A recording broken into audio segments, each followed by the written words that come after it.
नमस्कार साथियों, आज होली के समय में आज हम चर्चा करते हैं। हमारा जो होली का त्यौहार है बहुत ही अच्छा त्यौहार है।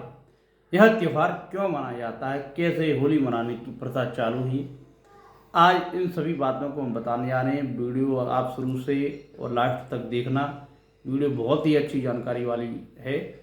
तो साथियों, सर्वप्रथम आपको सभी को राममय समझकर, प्रभु के भक्त समझकर आपको नमस्कार वंदन है।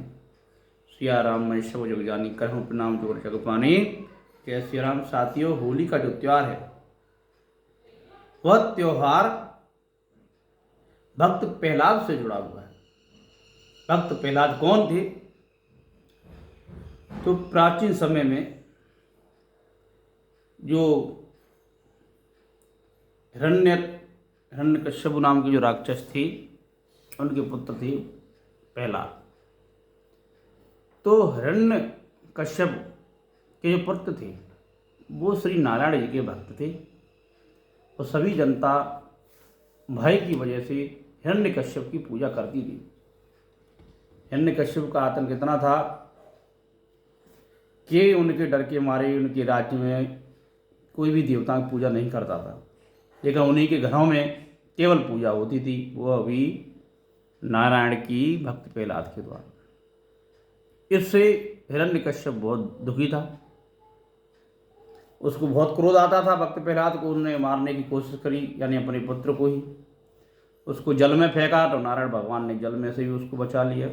पहाड़ पे से फेंका नीचे तो भी बचा लिया। जिसके मारे देवता बड़े बड़े इंद्र आदि त्राई ताई करते थे, लेकिन बच्चे की वजह से इतना परेशान हो गया। खोलते हुए तेल में डाला तो खोलता हुआ तेल है उसमें पुष्प भर गई, बच गया भैया। हवा में से फेंका, पानी में फेंका, कुछ नहीं बिगड़ा उसका। उसके तलवार भाला घुसड़े गए तो आर पार हो गए, लेकिन फिर भी कुछ नहीं बिगड़ा। अब तो हिरण्यकश्यप परेशान हो गया। अब उसने क्या किया, अपनी बहन है, उसकी बहन पूतना, उसकी बहन को वरदान था कि आग में वह जल नहीं सकती, लेकिन वरदान ये भी था कि अगर आग में अगर वो गलत करेगी, अपनी सुरक्षा के लिए गलत करती है, तो दूसरे के साथ गलत करती है तो जल जाएगी, लेकिन वो ये भूल गई थी। तो उसने अपने भाई हिरण्यकश्यप से बोला कि भाई, इसको मैं अग्नि के उसमें लेके बैठ जाऊंगी अपनी गोदी में, अग्नि की चोटी पर चढ़ के। तो उसने बहुत बड़ा ऐसे ये होली जलती है ऐसी लकड़ी का गट्टर वगैरह जलाया, जिसमें चारों तरफ बहुत कम से कम 15-20 फुट ऊंची चारों तरफ लकड़ी वकड़ी इकट्ठे करके ऊपर वो बैठ गई। वो नीचे लोगों से बोल दी उन्होंने कि अग्नि जलवाओ।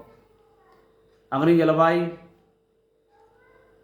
और जो भक्त प्रहलाद है उसको गोदी में लेकर बैठ गई। बहुत ही छोटी अवस्था में थे वो। ओम नमो भक्ति वासुदेव नारायण नारायण कहते हुए वो तो गोदी में बैठ गए। उनको तो सब में नारायण भगवान अपने आप रक्षा करेंगे, क्योंकि उन्हें तो यही सीखा है, भगवान की भक्ति करो पूरी विश्वास से, भगवान अपने आप बचाते हैं। नारायण ओम नमो नारायण नारायण कहते रहे। अग्नि तेज हो गई, बहुत तेज हो गई, बहुत अग्नि तेज हो गई, लेकिन फिर भी भक्त प्रहलाद को कुछ नहीं हुआ। उल्टा उनकी जो बुआ थी भक्त प्रहलाद की, हिरण्यकश्यप की होलिका, वह जल गई, जल कर राख हो गई। भक्त प्रहलाद बिल्कुल सुरक्षित बच गए। उसी दिन से होलिका का त्यौहार मनाने लगे।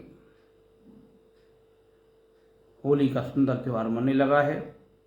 उसके बाद में वो ज़्यादा गुस्सा हो गई, बोले भगवान तुम्हारा कहाँ है। तो बाद में वो लंबी कहानी है। तो भगवान नारायण को नरसिंह भगवान का अवतार लेके हिरण्यकश्यप का वध करना पड़ा। तो जब भक्त प्रहलाद ने कही मेरे भगवान तो कड़कड़ में माने कि इस खंभे में भी हैं, तो भक्त प्रहलाद ने कही बिल्कुल खंभे में ही नारायण नारायण।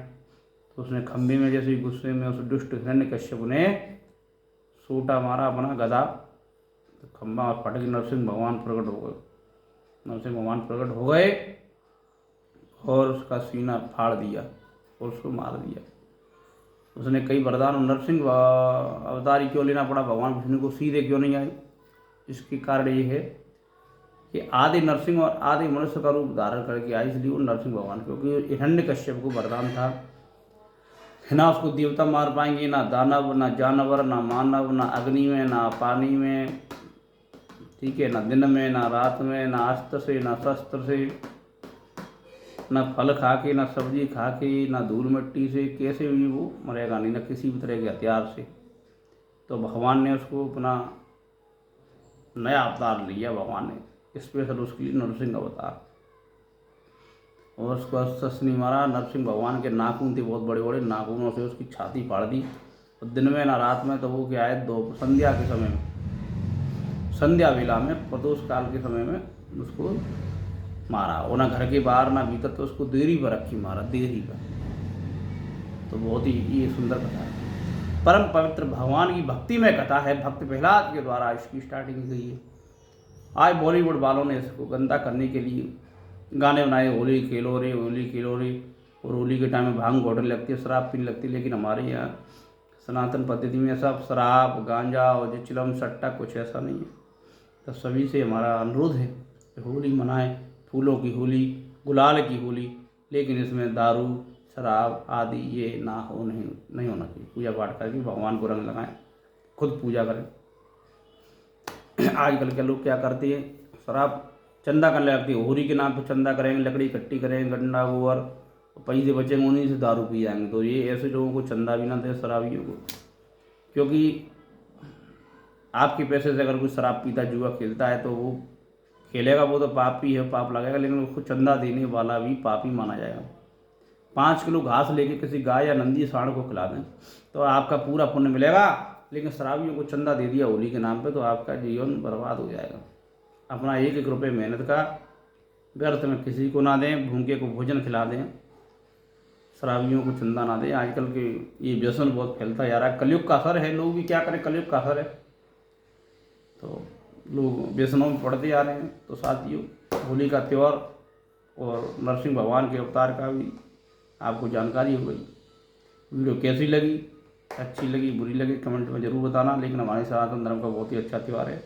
होली अच्छे से मनाओ, माता पिता की चरण वंदन करके, सेवा करके, रंगों से फूलों से मनाएं। इस होली में पीड़े गुंडल चिलम गांजा तम्बाकू पुड़िया सिगरेट ये ना खाएं। दूध दही घी मेवा सब खाओ। दूध दही नहीं पच रहा है तो दाल रोटी खाओ।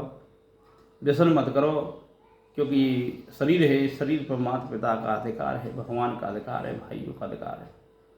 इस शरीर को चिलम गांजे में मत फूंको। जय श्री राम, जय श्री सीताराम। नमः शिवाय, नमः शिवाय, हर हर महादेव। साथियों, कम से कम 5 लोगों को वीडियो जरूर शेयर करें, जिससे उन्हें भी हमारे इस त्यौहार की जानकारी होगी। और इस त्यौहार में नशा आपको बिल्कुल नहीं करना है। जय श्री राम, जय श्री राधे।